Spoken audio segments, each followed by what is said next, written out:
চলুন আজকের ফেসবুকের খবর দেখি। পুরানো খবর, তামিম ইকবালের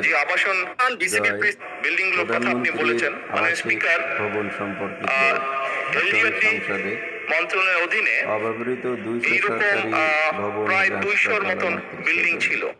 গ্যাপ কেন স্যার? সিবি টাইপ করার সময় দুইবার ডাবল এন্টার করে দিছিল। ফান বাই এইচআর অফিসিয়াল দপ্তরতে ম্যাচ দেখে দর্শকরা শেড বসানোর কথা বলেছিলেন বর্তমান প্রধানমন্ত্রী তারেক রহমান। কিন্তু আপনি মেহরবানি করে এটা যেন সংসদ থেকে শুরু হয়, সংসদ যেন এর বাইরে না থাকে।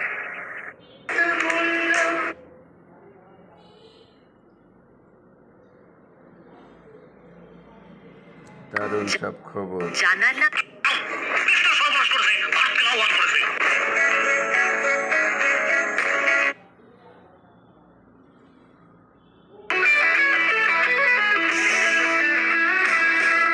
আর বেচারা ট্রাক চালক তো রীতিমতো তাজ্জব।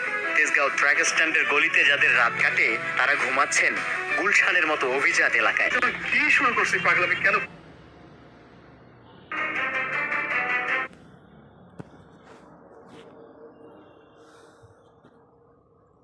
এই যে উন্নত মানের খবর, যেহেতু জামায়াত ক্ষমতা আসতে পারেনি, সুতরাং শিবিরের সবাই প্রকাশ্যে আসলে সরকারি চাকরি বাকরিতে সমস্যা হতে পারে। রাজনৈতিক কারণ দেখিয়ে ভেরিফিকেশনে বাদ পড়ে যাবে। এ কারণে শিবির তার বড় একটি অংশকে সাধারণ শিক্ষার্থীর পরিচয় রেখে দেয়। এইটা হচ্ছে গুরুত্বপূর্ণ খবর।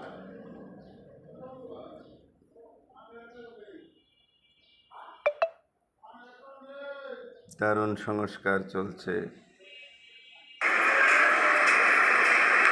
হঠাৎই বীরশ্রেষ্ঠ ফ্লাইট লেফটেন্যান্ট মতিউর রহমান স্টেডিয়ামে দুই ডাক্তারবাবুর উদ্দেশ্যে এই কওমি মাদ্রাসায় যারা পড়েছে তারা যদি যাকাতের হকদার হয়ে যাকাতের মাল খায়, এতে কোনো পাপ হয়েছে? কোনো গুনাহ হয়েছে? খারাপ? সবাই সাবধান থাকুন, রাস্তায় হাঁটলে মোবাইল ব্যবহার থেকে বিরত থাকুন।